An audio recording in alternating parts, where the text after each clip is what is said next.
crazy. Whatever. Yo, we're back on here. What's Full up? Fat Blues. The NFL NFL is here. kickoff. Yo, the NFL season starts tonight. We've waited all of this time, the NFL season. College football is good. College football may be great, but the NFL is the NFL in this country, and it's time to talk some football. It sure is. Let's get it on. Chiefs versus Lions tonight. I saw Kelsey or the Chiefs Travis CEO Kelsey. was saying Yeah. Kelsey's probably going to give it a go tonight. I don't know if I agree with that. Being week one, does week one really matter? I mean, sure you want to get off to a great start and everything, but if he goes out there and agitates it and makes it worse, that could be a huge problem. Yeah, it's hyperextended, and I've had a hyperextended knee, as I said before, but I didn't have doctors around the clock messing with my knee and trying to get things straightened up as an NFL team would do. I played semi-pro football. That means I was getting half-ass taken care of just as well as semi. But either way, the pain, regardless, you can take an aspirin, you can probably get a shot. He probably can get a shot. I was going to take an aspirin, and it still felt the same no matter what. And it's something you really have to contend with. And he's going out there as big as he is, running as fast as he runs, and doing all those things he has to do as a tight end, blocking and everything. Man, I mean, his threshold for pain, that's the NFL. All of these guys have a threshold for pain. It's just a matter of how much pain can they tolerate and still be as talented as they are. Well, dealing with the pain, managing the pain is one thing, but like I said, agitating it or causing further damage it would be a concern of mine. Well, looking into this game here, obviously the majority of the people are going to go with the Kansas City Chiefs, the defending champions. And we've mentioned it, I believe, yesterday or the day before, of how there could be some type of a lax in mindset only because of the ceremonies and everything. The just continue to do that over and over, thinking about that. It can take a little bit of emotion out of you. And the NFL is an emotional game. And so I'm not saying Detroit is going to win, but obviously these are NFL teams, grown men. There's a possibility there. What do you think the chances are going to Kansas City for Detroit, who was on the ascent last season, continue to do something here to either scare Kansas City or maybe pull it off? Kelsey is a big deal, Yes. If he's anything close to 100%, then that offense should be hitting on all cylinders. And I think it would be difficult for the Lions to keep up with the Chiefs. But if he is compromised and not able to run his routes, not able to get separation, not able to block for the run game, then the Chiefs offense may struggle some. And then you look at the other side of the ball, Chris Jones is holding out. Yep. So that's a big loss from their D line. And so that helps the Lions offense. So things could be, the needle could be pointing in their direction. Now you mentioned emotion. You got the ring ceremony, the Super Bowl celebration and all that. And Kelsey's adrenaline might be rolling like, yo, I feel good. I'm going to give it a go. But and I know it's a different sport and everything, but I was watching the Bill Walton 30 for 30. Mm-hmm. And you know about all his foot problems that he had. And there was a game, I believe he was still with the Blazers, but he wasn't playing well. He was hobbled, but the crowd was really into it, and he went out there and he forced himself to play. He played through the pain, and he caused more damage. And maybe he wasn't with Portland because he said Dennis Johnson was on the team with him there. So years later, he's up with the Celtics, and the crowd's yelling for him, Walton, Walton, but he can't play because of his feet. Mm-hmm. But he's thinking about it. His adrenaline's going, oh, should I give it a shot? He says DJ went over to him and whispered, don't do it, Bill. Don't do it. Because of the damage he would have done to himself. Yep. And we see And now. that a possibility for Kelsey going out there on adrenaline and not really knowing to the extent of the damage he's causing. Yeah, and that's true. And with Bill Walton, as you're talking about, with his foot, until this day, he's still having foot issues. I mean, this guy hobbles when he walks. He talks about his foot issues openly, but Travis Kelsey, keeping it with football, Obviously, a tough guy. He's been a tough guy for years. This is a tough guy's game. They'll get everything to him to get him on the field, especially getting him the needle if he needed to get the needle, give him a pill if he needed to get the pill, just grinding it out if he wants to grind it out. A hyperextended knee, it is an issue, but it's also a pain tolerance thing, and you can agitate it, but the same way you can agitate just getting it banged on the knee, throughout the course of a regular season. This is the first game of the year, and unfortunately for football players, they don't play a lot of games like other sports. There isn't 162 games or 82 games. You have 17 games in the regular season. Each game has to be taken seriously. And if you have an opportunity to go out there full force, you go out there full force. He's going to be half ass, I guess, if he went out there, but his half ass is just as good as the best in football. I think he is the best tight end in football, regardless of who has the big contract or not. If he wanted to name his price, he could do that too. But he wants championships, and he's getting a nice bag too to go with it. Yeah, that's true. So getting back to the game, I'm rolling with Mahomes. KC, they're at home. If it was a road game, then the Lions would have a better chance, I believe.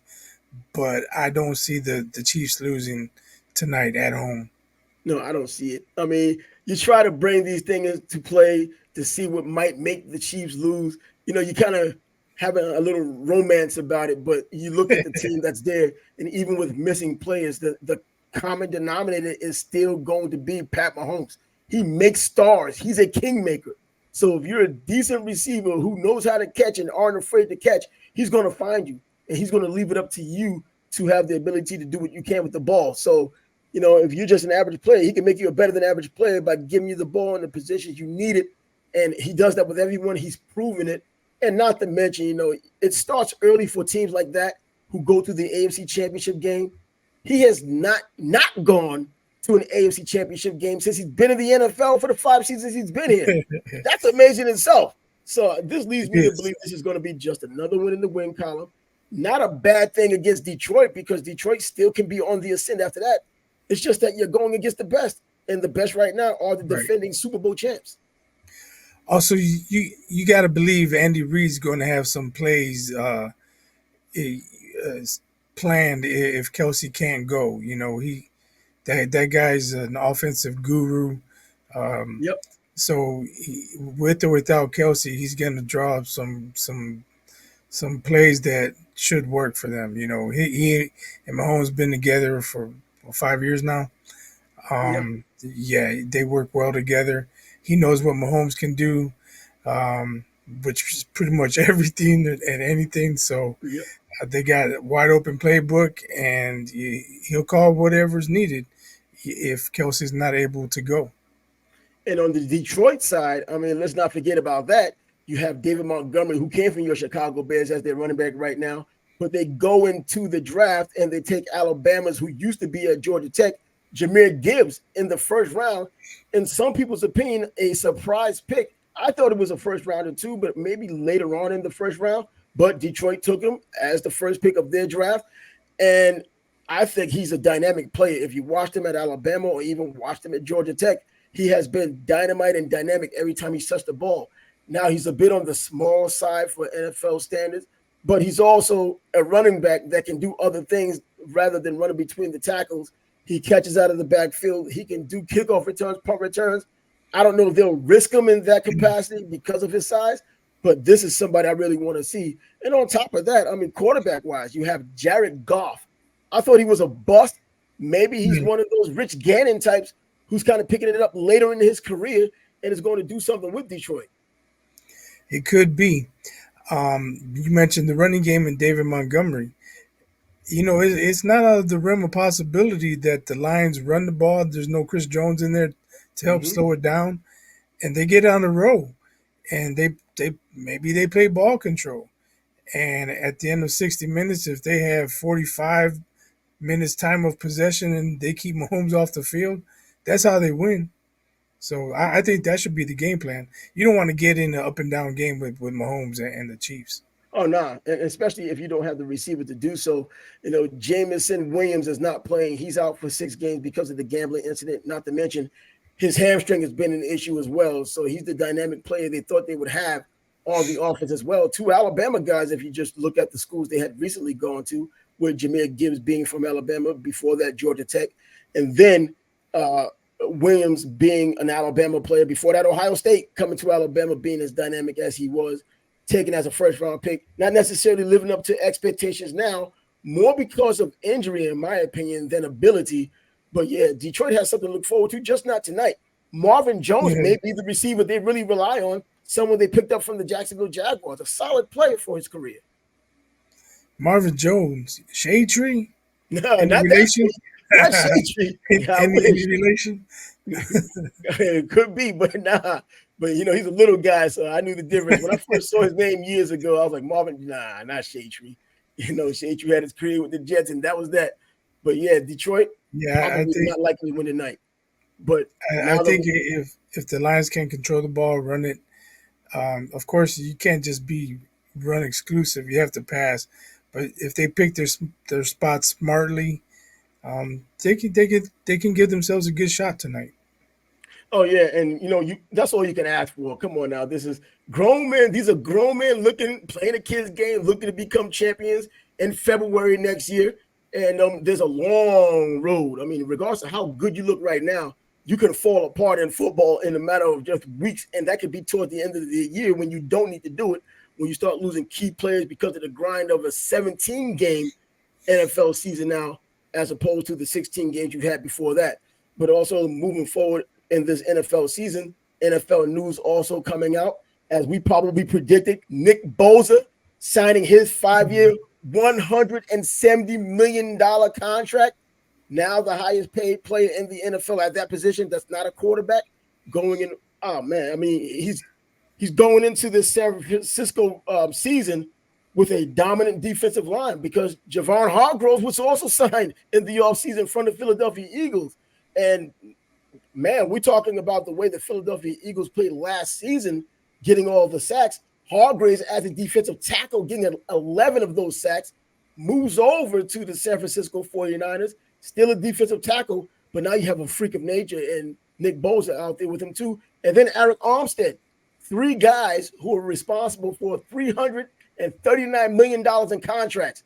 They better get something done against with that pass rush and against the run. They might want Yeah, to throw the ball some too. yeah, they better get production from those guys. It's up to Purdy pretty much right on offense. If he can play like he played, Absolutely. uh, you know, last year, 49ers, they could make a lot of noise and they may even make it to the Super Bowl.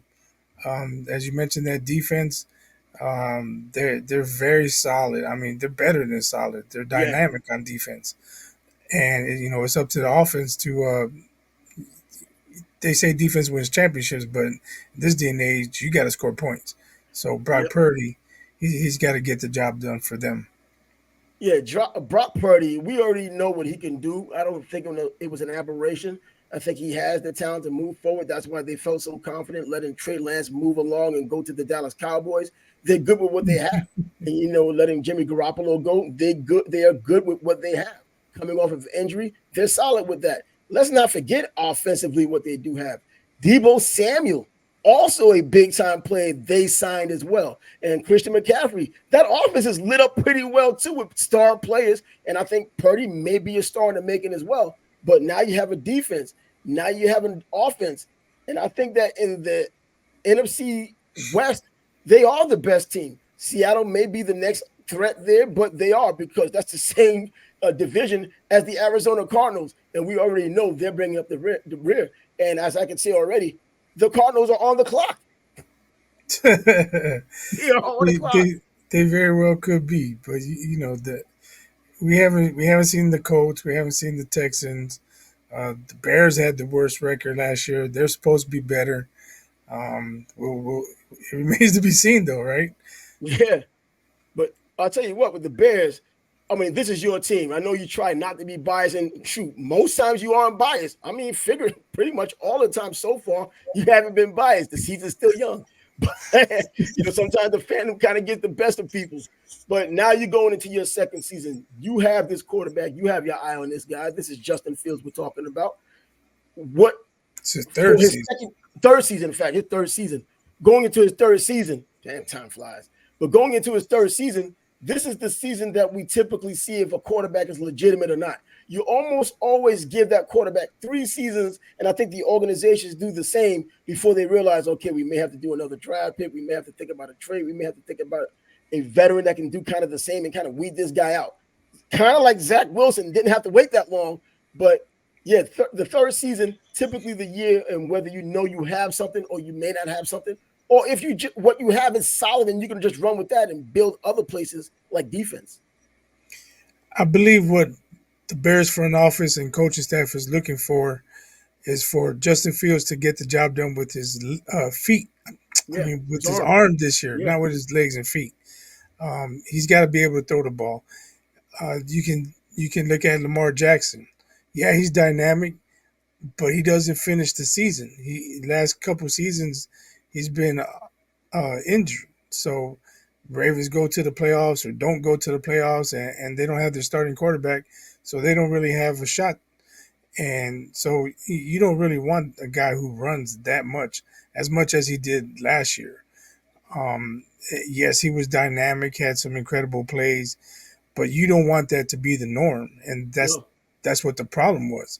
He was doing it every week, just about, and so he's got to get it done with his arm. And we talk about you can't trust what coaches say, and it hasn't been his coaches. It's just here on Chicago radio. There's been talk that he's not making the reads in Oh, practice.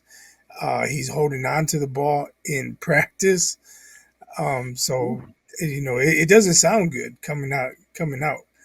But then again, maybe they're saying that because they're playing the Packers week one and they maybe. want to surprise them. I mean, that's what Bears fans are hoping for anyway. But we really couldn't tell. I mean, he played in two preseason games. I believe two possessions the first game, one possession the second game. So there's not really a lot to go on. Well, you have DJ Moore coming over from the Carolina Panthers. I remember that boneheaded play he made last season, but we're not even going to talk about that. But he's coming over. He's a real threat at the wide receiver spot, an upgrade for what the Bears have had in the past. But the running game, who's going to be your running back? I mean, you have Khalil Herbert. He's there, but is that someone that's going to be able to carry the ball for the season, or do you just stick with Dante Foreman? All indications are it's running back by committee. They're talking Herbert may return punts. Wow. I mean, if he's returning punts, that's an addition. I also know they got Travis Homer. I don't know if they kept him or not, coming from Seattle, former Miami Hurricane. I thought he would be some kind of at least in the middle kind of usage player for Seattle. Apparently, they didn't have the same idea I had. I thought he was doing well when he was there. He's now with Chicago. I don't know if he's on the team or if he got cut. I think he's probably still there. He could be another option there, but this day and age, running back committee seems to be the way it goes anyway. There isn't going to be just one person like it used to be, the premier running back that's going to just dominate a game. And even when I'm talking about Jahmyr Gibbs, it's because of his dynamic ability out of the backfield and that little scat back thing that he can do. Kind of like Deuce Vaughn down in Dallas, the little scat back thing. You're not relying on him to carry the ball 20 times. You're probably not even counting on him to get 10 touches because of his size. But either way, when it comes to the Bears having a steady running game so that teams can have something to worry about, so the pressure would be off of Fields, and then also with DJ Moore gives you that opportunity. So we'll have to see how that You goes. you would think, and even last year with Montgomery, he wasn't. He was the starter, but after a couple of series, Herbert was in there. It was pretty much running back by committee. Montgomery got the bulk of the carries, but he was by no means dominating the ball for the Bears. They had Herbert in there a great deal last year. And this time around on defense, at least, they have Yannick Ngakwe that they had gotten from Buffalo. So They he's need a he monster season out of him because he's about all they have on that D line. on the D line. And if he does give a little bit of pressure, which he's been known to do, it still just bugs my mind how he doesn't stay with one team because he does well here in Jacksonville. He was doing very well, getting after the quarterback. I think he led the team in sacks, or definitely up there with some of the best of them. But then he's moving to another team, and then That happens with Buffalo, and then he's doing pretty well up there, and now he's with another team. Kind of like Javon Hargrave has been a pretty dominant player since he came from South Carolina State, going to the Pittsburgh Steelers in the third round, going to Philadelphia as a defensive tackle, 11 sacks last season for a defensive tackle, but they don't have it in their budget to keep him. So now he goes over and signs an $84 million contract with San Francisco. You're like, man, a player, if he's that good, especially on the defensive side, defensive tackles that can get after the quarterback, you would expect him to be a premium and be willing to pay that premium price. Apparently, that wasn't the case for Philly. San Francisco thought otherwise. But if you have that with Ngakoue in Chicago, at least as a rookie, Tyreek Stevenson from Miami, a cornerback, can be one of those guys with the talent that can hang with receivers that can probably get some of those picks out there that go kind of errant. Yeah, I hope so, because on the other side they have Jalen Johnson, and he's going into his third season now, I believe, and he should be that much more improved. He's been solid, and he's been having to cover receivers without a dominant defensive line. That's true. So that makes his job more difficult. We mention it all the time. You can have the best secondary in the world, but if a quarterback has all day to throw, he's going to find an open receiver eventually. Oh, in the NFL, definitely. There's no question about it. These are the best players on the face of the earth in the sport. So you would expect that even the best. I mean, I'm not even going to use Deion's as an example, because you can have all day long and Deion's still going to stick with you. It doesn't matter. But you don't have two Deion's out there, because one is failing, the other one's going to get caught. But either way, we move on and stay in the same division. We can talk about the Green Bay Packers, the team that the Bears are going to play going into this season with Jordan Love. Obviously, he played pretty good in the preseason. Obviously, the preseason doesn't mean anything about the regular season. We've seen the Detroit Lions go undefeated before going on 16 in the regular season. So we've seen that before. Jordan Love, he's taken over for Aaron Rodgers, who's with the Jets. We've seen this before with Green Bay, but I think you've said it before. It's very rare that you're going to always keep hitting that quarterback, that generational quarterback, with each time you get a quarterback. He could be or could not be. What are your thoughts on it? I'm hoping he's not. I really don't know.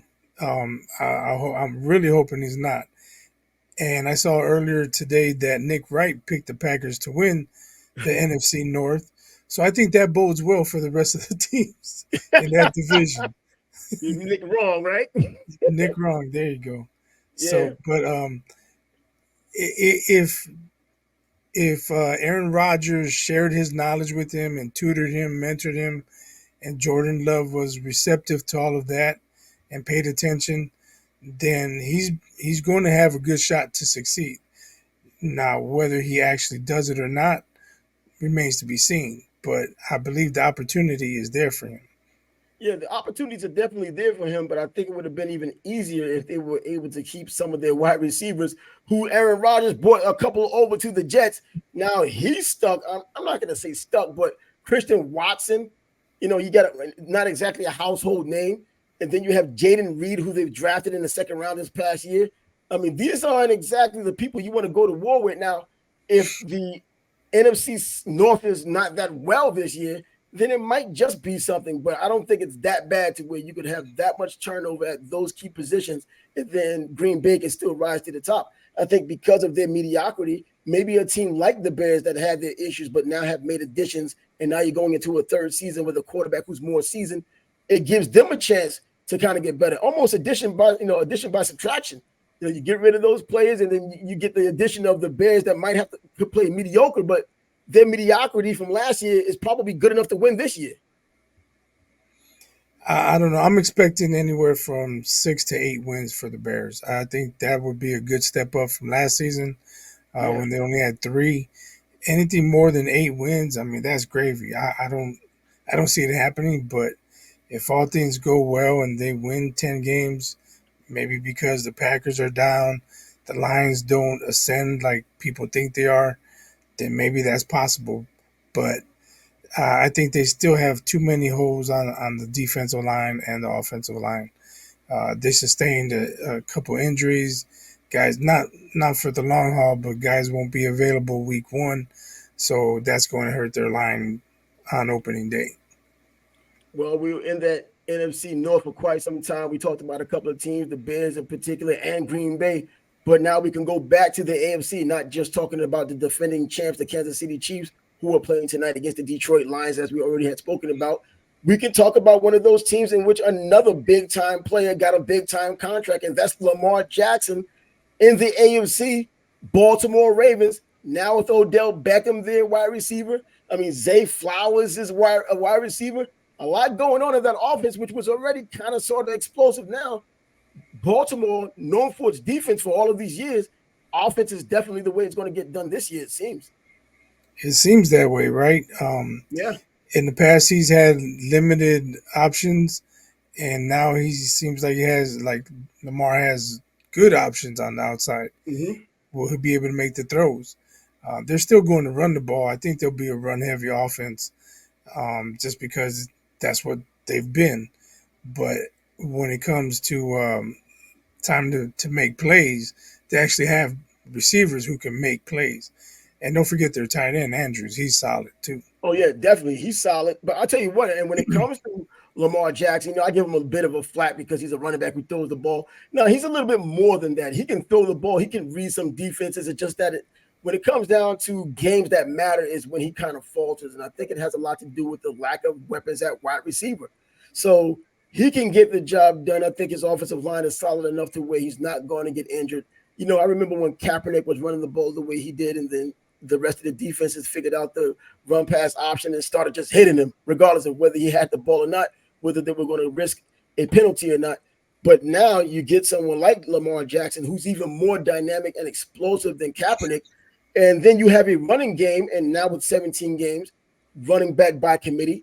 J.K. Dobbins in it. Dobbins is in there. And then you have Gus Edwards. Gus Edwards is an old veteran player, solid player. Nothing that stands out about him. He's just consistently solid, gets you 3 yards in a cloud of dust, sometimes 4. But I think the unit as a whole, certainly something that can go into the playoffs and make some real noise, getting back to a little bit of Baltimore football, but this time offensively and not just defense. Yeah, I think the Bengals are going to have a tougher time this year than they did last year. Yep. If Lamar Jackson can stay healthy, if Pickett can do what people are saying he's going to do, Steelers could be dangerous as well. Yeah, the Steelers with Kenny Pickett. I'm thinking that some people think that he may be the most improved player going into next season. I thought he was going to have a good season last season. I think he did have a solid season for a rookie. He was an older player coming out of Pittsburgh, stayed there for the long haul, played against solid competition, and he wasn't. It wasn't like he was a lot like Roethlisberger, Ben Roethlisberger when he was at Miami of Ohio. Now Roethlisberger did very well against that level of competition, but Kenny Pickett did very well against a higher level of competition. But he had so many traits that Ben Roethlisberger had. He didn't run as much, but his decision making, the way he threw the ball, and how economical he was with his decisions when he made it, he didn't make a short story long. He just got to the receiver and let him make the play. And I think that translated a bit over in the NFL. And I know going into his second season, not his third, he'll be fine. And I can always rely on the Pittsburgh Steelers and their management and ownership bringing in players that are football ready. And if they have any law that's not going to do, not going to look good for a while, it's not going to be too long. The Pittsburgh Steelers are always going to have something going on. And I think with Kenny Pickett leading the way, they're going to be on the ascend. I don't think they're going to drop this year. Yeah, I'm with you there. If he performs like people are saying, he's been looking in practice and everything preseason, Steelers going to be dangerous. And if Deshaun Watson returns to form, the Browns could be dangerous. They have a good receiving core, and if Deshaun Watson gets his groove back, if he finds his mojo, the Browns got a solid defense too, and they could. I mean that's going to be a tough division, man. Oh, I thought the AFC East, because of the Jets and Buffalo and Miami, and of course Bill Belichick and his Patriots, could never be counted out, even though in most rankings you see them bringing up the rear in the division. I thought they would be the toughest, but definitely the AFC North, which used to be the old AFC Central, they're definitely competitive this year. I don't think there are any real weak teams there. One team could beat the other at any given time. But it's been like that for a while, but on a higher level this time around. And Cleveland, I don't believe will be the doormat. They they do have Watson, One and of those teams has to be the doormat, though. I mean, they're going to be. I'm saying going into the season, we just know who the doormat is. We're going to have to find I out got who the you. doormat is this Right, time. right.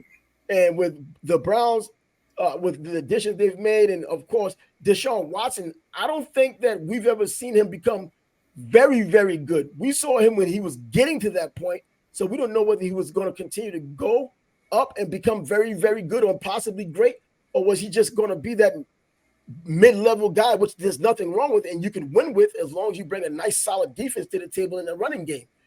The jury's still out on him. All of that guaranteed money, they're expecting him to continue to go up in terms of the way he's getting better. And then you add players like Amari Cooper to the mix as a wide receiver, an older version, but still a very good, reliable, explosive play. I don't know about explosive anymore.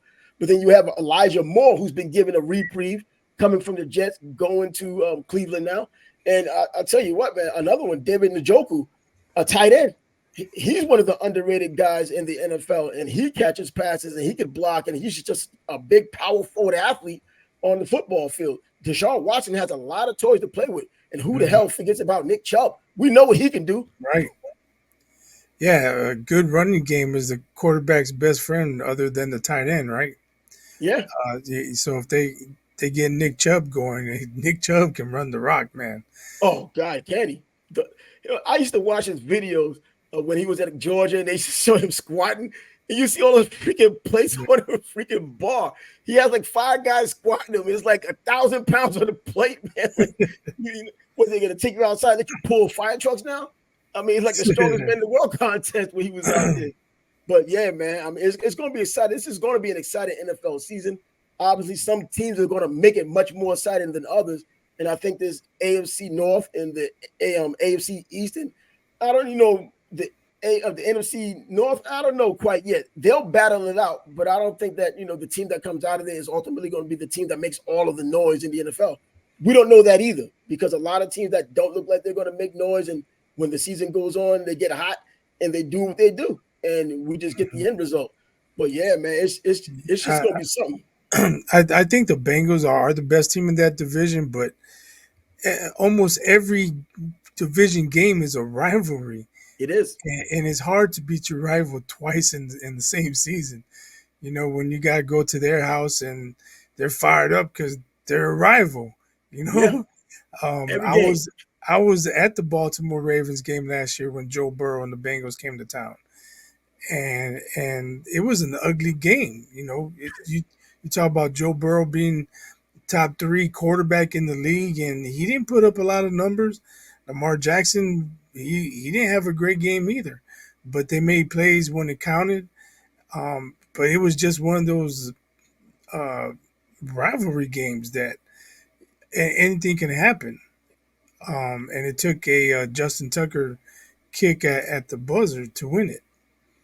But And when two rivals get together, you can throw out the record books. oh, that's all the time. I mean, even Army Navy can do the same thing. Auburn, Alabama, you can do the same thing. When Auburn's terrible, Alabama's great. The game is still close in the Iron Bowl. It goes across the board with sports when you get these die-hard, long-term rivalries going. But Joe Burrow, obviously one of the best quarterbacks in the NFL, top two, top three. I mean, Mahomes is top one. He's the number one guy. I don't think there's any dispute there. So I think everyone else is fighting for 2 and 3 if you're looking at a top three. But the running game as well. Joe Mixon's had his issues in the offseason. Does that carry over to the regular season? We don't know. But he going by committee with Travion Williams. I mean, maybe that's the running game Joe Burrow could run with while he's throwing to Jamar Chase. We already know how that game goes with he and Jamar Chase. Yeah, and T. Higgins. Yeah, T. Um, Higgins. Mm-hmm. at least they don't have a Stephon Diggs situation going on Ugh, in Cincinnati. We talked earlier in past shows how, and you mentioned it earlier, the AFC East looked like it was going to be a tough, a very very competitive division, but now, I mean, it still could be, but with Diggs supposedly or looking like he's sabotaging the Bill season. Um, Tua, can he stay healthy for 17 games? yep. Belichick having their issues in New England. the Jets being the Jets. Hey, come on, I'm bro. just messing with you. The Jets Um, being the Jets. You're right, man. They haven't proven otherwise since no, '69. Aaron Rodgers. That's a big addition, but he's 40 years old now. Mm-hmm. Um, but I'm sure he's got a chip on his shoulder. He's got something to prove. He's not happy about that 8-9 record in Green Bay last year, Nope. and he has weapons. So and he, every year he was complaining about not having weapons. Well, he has weapons now. So if they don't take a step up, there's no excuse. And it's funny how he says, I don't have any weapons in Green Bay, but then he takes those weapons to the Jets with him. What the hell's going on here? Yeah, but luckily Jets already have Yeah. had Garrett and they signed Cook. Yeah, and the good thing about the Jets is they finally have a team that's in place in the defense, and it starts with the defense. And I think anytime you're trying to build anything that's worth a doggone, start with the defense. If you're going to bring a veteran in like a Brett Favre, as they've done in the past, or even now in Aaron Rodgers, have a defense in place and a running game, which the Jets have as well. But going back to these Buffalo Bills, I mean, what's going to really happen there? They have a running game of their own to worry about with James Cook as their running back or Damian Harris as a running back. They still haven't really decided with that yet. So Josh Allen dealing with all the nonsense off the field and probably in the locker room because of Stephon Diggs. Before it wasn't a Josh Allen problem, according to Stephon Diggs. And then it was him in a management problem or coaching problem. They're not letting him have an input in what plays to call or how they should use him. I mean, what happened to the days in which players just played and trusted in the coach that the owner hired to coach you? They've won before you got there. They can win now, but they have a better chance of winning with you there. Yeah, I'm not sure what's going on there. But when are we getting into these predictions? We could get into these predictions rather than talk about the Jets. No. Well, I said a lot about the Jets already. Oh yeah, I mean, well, I didn't get a chance to talk about exactly because Well, say part of the what you want to prediction, say. yeah, part of the no, because I was going to mention how part of the predictions when it comes down to Rookie of the Year or Defensive Player of the Year and all of these different yearly awards is the Jets last season showed at least they've made the right decisions in drafting players with Garrett getting the Wilson getting Player of the Year and offense Rookie of the Year and Sauce Gardner Defensive Rookie of the Year. That's pretty damn good for starters. And now you move forward to this year, we're going to make our predictions on a Rookie of the Year. Who would you have as a Rookie of the Year this year when you consider that most of the time it's on a defensive Rookie of the Year? Most of the time it's going to be a linebacker or defensive end. Offensive Rookie of the Year almost every time is a running back, and it's almost all the time going to be in the first round. I mean, who do you throw out there this year? Yeah, you called it. You hit the nail on the head. Bijan Robinson. He's going to get the rock a lot. He's talented. He should put up good numbers. So that's my pick for offensive rookie of the year, Bijan Robinson. I'm going to go with the guy I've been touting for some time now, man. Even though he probably won't get the ball enough, I think, though, when he does get the ball, he's going to be pretty damn dynamic. Not necessarily reminding people of Barry Sanders, and you know where I'm going with this. In Detroit, Jahmyr Gibbs, a guy who can catch out of the backfield, and when he does get between the tackles, get past that first line, he's out. Even in the NFL, he's getting past these guys. I'm going to go with him. Hey, he's a running back too, but he's a little bit more diverse. Even though Bijan is going to get passes, he's shown – at least Gibbs has shown he can catch out of the backfield, be explosive on a consistent basis. That didn't happen at Yeah, Texas. Bijan was I, a powering running back who caught balls at the combine. I just think the Lions signed David Montgomery for a reason, so he's going to limit Gibbs to a certain extent. Yeah, yeah, because we're looking at an NFL now, anyways, and where there's going to be dual running backs. Running back by committee, and how much does that committee shift to one guy or the other? You're going with the hot hand. I mean, by the goal line, you're talking about Montgomery can get in, but Gibbs between the 20s can be dynamic and get those 60-yard gains. We've seen him do it. He can get those 40-yard gains. We've seen him do it. I like that explosiveness. I think he's going to get his 40-yard touchdowns, his 40, 50-yard touchdowns, even his 15, 20-yard touchdowns. And that would kind of give him the opportunity. Not a poor man's Christian You have to McCaffrey. get a bunch of them. Oh, well, you know what? If he got like 6 touchdowns, the way he does it and the way he shows up on these sports highlight films is probably going to also help him get into, get him to the Rookie of the Year award.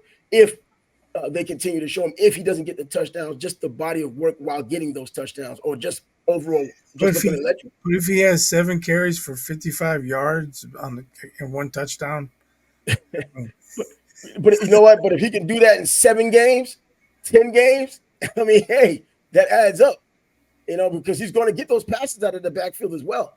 He's going to run out of the backfield on them draw plays. We kind of know how that works out. He's going to get those little shovel passes on those little trick plays as he do the jet sweep.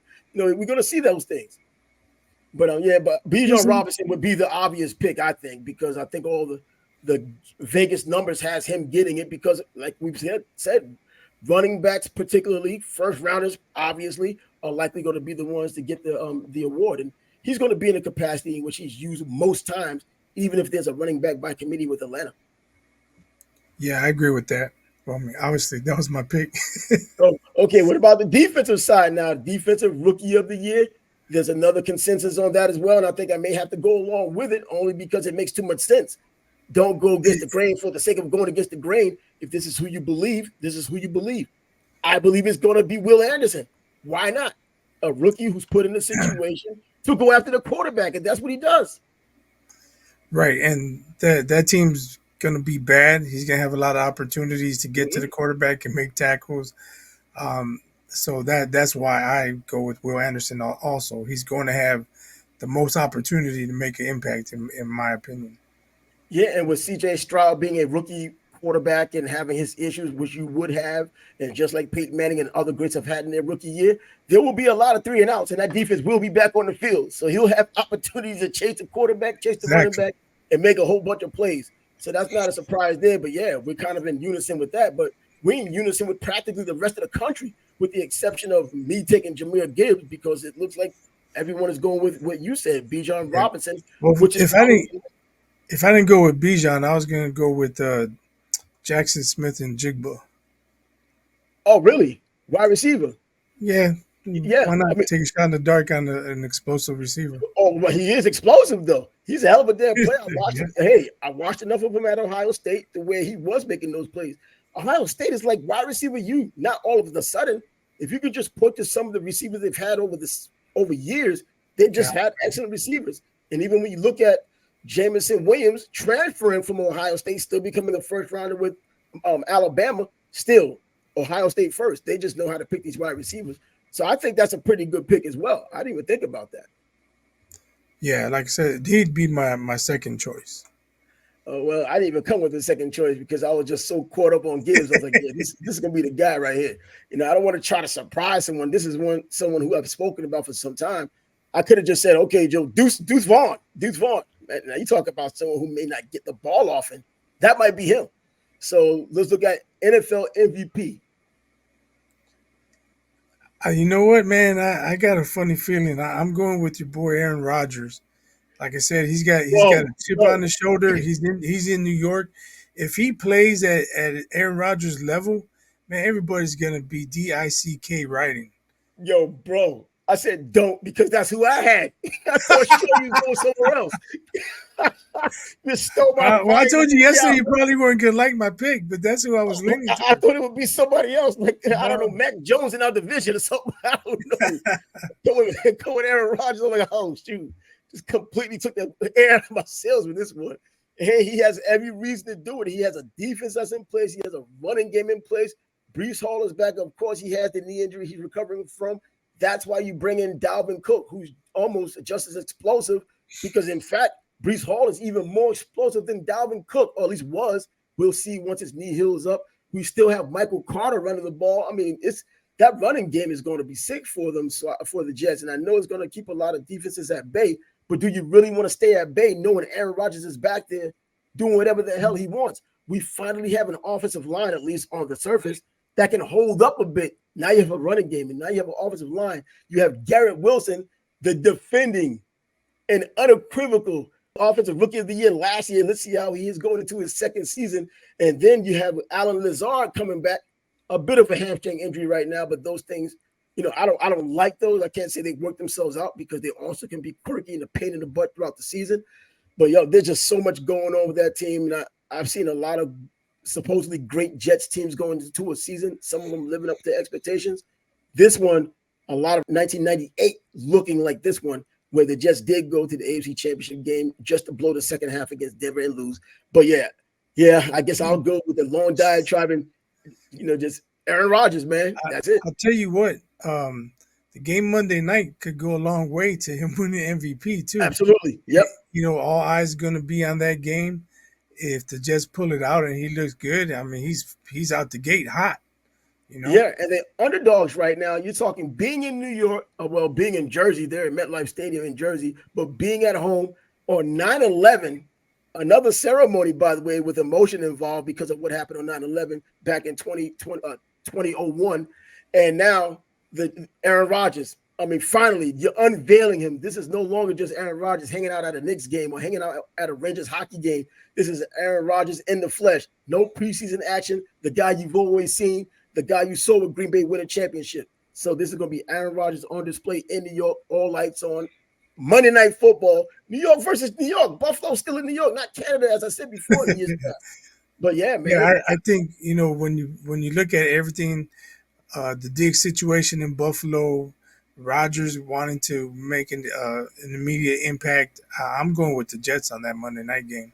Yeah, I'm thinking so too. I mean, it's a home game, and home games do matter in the NFL. Not a lot like it does in college or even in college basketball, but yeah, it matters. And I think people are so geeked, and the crowd really is going to matter. Fireman Ed will be in attendance on Monday night, getting the Jets crowd into this, and Aaron Rodgers is not going to disappoint. Not as a homer, but based on what I can't say what he's done in the past because the past is the past, but what he's now done with bringing the players together that he has brought in, plus what the Jets have already done. And I think the Jets fans can at least have something to look forward to. I'm not going to go as far as saying Super Bowl, but that's it. On the defensive side, who are you going to take this year? Defensive MVP. Oh, man, I didn't even think about defense. See, I sent you the questions earlier. Who are we picking? You didn't reply. Oh, I didn't see it yet. I haven't seen it yet. I've been busy like crazy all day. While I think about it, you give us yours. Well, because I didn't think about it either. I thought about it earlier, just a tad. The reason why I'm gonna say Nick Bosa. I was going with Javon Hargrave because of Nick Bosa. He got 11 sacks last year with Philadelphia. He comes now to San Francisco. Nick Bosa's already sick. He's already a sick player. And you have Eric Armstead. They're both sick players. This defensive end going up the middle, still getting even more sacks than last year. I mean, 11's already out of hand for a defensive tackle. If he, when Warren Sapp was doing things like that, and he was a great defensive player, I think Javon Hargrave, surprise, can get after the quarterback, maybe 15 sacks this year with everybody else around him if they can stay healthy, because we also know about Nick Bosa's health. But yeah, it's possible. But I think Nick Bosa is one of those guys that his motor, man, and he's like, oh, I got my bag now, and I'm gonna go out there. You don't have to worry about none of that off the field stuff. All he's got to do is play. That's all he has to do now is play. Just go out there and fuck shit up. He and his brothers are straight dogs. If you ever talked about a dog in boxing or a dog in sports, those dudes lead dogs. Those are alpha men right there. I don't know what the hell his mom has been doing, his father's been doing with them. These two are just beasts, and they're the best. They're like the best of the best. And God, it's just crazy how talented those guys are. But yeah, Javon Hargraves, because of Nick Bosa, and we could possibly be right on both ends because Nick Bosa signed the contract. He's not going to drop off, and he's going to be one of those players who tries to justify the contract and goes out there and put up another 25 spot on the sack total. Not another, but a 25 spot. Right. So yeah, that's what I'm thinking. Some guys you might worry about. Is he still going to play 100%? He got his money. Bosa's not one of those guys. Nope. And he's also one of those guys, in my opinion, that while he's going through this holdout, that dude was probably killing it more in the gym and outside working out, trying to keep up with the team, probably more than what was going on during training camps. I mean, they already said he's playing Sunday. Yeah, he's playing. Bro, they know better. I'm just saying, it's not even a question. So some guys, it would be a question. Oh, he signed on Wednesday. Is he going to be ready on Sunday? It's not even a question with Bosa. He's playing. And I bet he's going to get out there and show his ass. That's what he's going to do on Sunday as well. So yeah, Nick Bosa, I could see him, and I could also see Javon Hargrave. But yeah, but you ruined it for me when it came down to Aaron Rodgers, man. I just completely pulled the rug out of me on that one. But hey, Super Bowl participants, AFC, NFC, which two teams? Man, it's hard to go against the Chiefs, but teams It don't is. usually go back to back. I'm not gonna pick the Chiefs. I'm gonna go with Burrow and the Bengals. I think this is the year that Burrow gets back there. You know what? I'm going to go with Baltimore. Baltimore. Lamar Jackson has something to do with it, but I'm looking at who he's surrounded by now. I know the running game is just pedestrian, but I think all he needed was a receiver that can really be reliable. Not that Odell Beckham is completely reliable, because once he stops getting the ball, you're going to hear the chirping. And I don't know how that's going to mess with team chemistry, but I believe Baltimore can do it because that is a competitive division. You would think it would be a team from a lesser division like the Jaguars coming from the AFC South, a easier path to victory. But I think that Baltimore coming through all of that mess, time tested, proven, getting to the playoffs. And if they can beat that in the AFC North, they can get to the championship game and just go to the Super Bowl and take on the NFC team. And who's your NFC team for that one? 49ers, going with the Niners. Man, let me turn this off already. Come on, man. I mean, seriously, man. So I wanted. You should just say yours then. I mean, Yeah, oh yeah. Well, I thought I could surprise you with this. You open up a whole bunch of gifts here. San Francisco, I see they have also, like the Jaguars, they don't have that tough path to success to get to a championship game. And Seattle seems to be the only team that's going to pose any type of threat. San Francisco has it. Defense wins games, and we already talked about the $339 million, over $250 million invested in just 3 players. But then on offense, you see those great players as well. Christian McCaffrey, Debo Samuel, bro, and Purdy, probably a star on the rise. It's hard to pick against them coming through that division. That's my thinking exactly. They probably have the best defense in the NFC, and they have enough on offense to beat anybody. So that's who I'm rolling with in the NFC. I just don't see the Eagles playing at the same level that they did last year, and I don't see them making it again.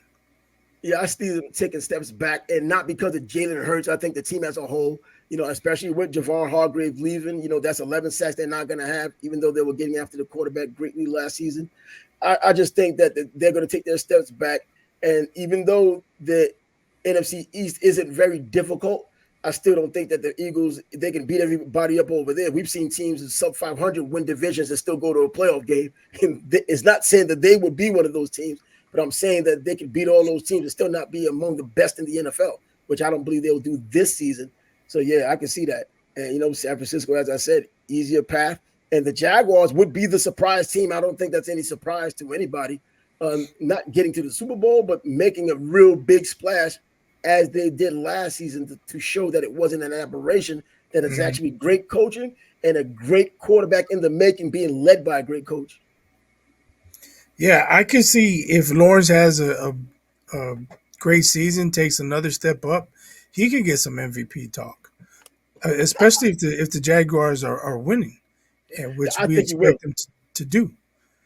I think he will. I think he will definitely get some votes. It doesn't have to be completely unanimous for someone to win it, but so that means he can get some of the votes. And I believe what he has around him, offensive line wise, which is solid now. Finally, that's been a problem for them over the years. Their running back situation with Travis Etienne catching out of the backfield. Now, if he can settle down with the fumbles, he'll be all right. Tank Bigsby coming out of Auburn, excellent. And the wide receiving corps really, coming in, being the play that he is. He was great with the Atlanta Falcons, in a position to become great with the Atlanta Falcons, but then he got the gambling charges and all that. And he had to miss games. But then you have Christian Kirk, who was their number one, but he got paid like a number one only because he's really a legitimate number two. It's just that the Jaguars paid him as a number one, so they call him number one. Now you have a real Ridley as the real number one, and you now have Christian Kirk as his natural number two. Things are on, and Ingram re-signing at tight end. I see nothing but explosiveness on this offense. The defense is going to be solid, and when you have an offense like that, you just have to be solid. They could win something. They could cause some surprises, and I wouldn't be surprised if they really make a threat for the Super Bowl. I just don't see them getting there.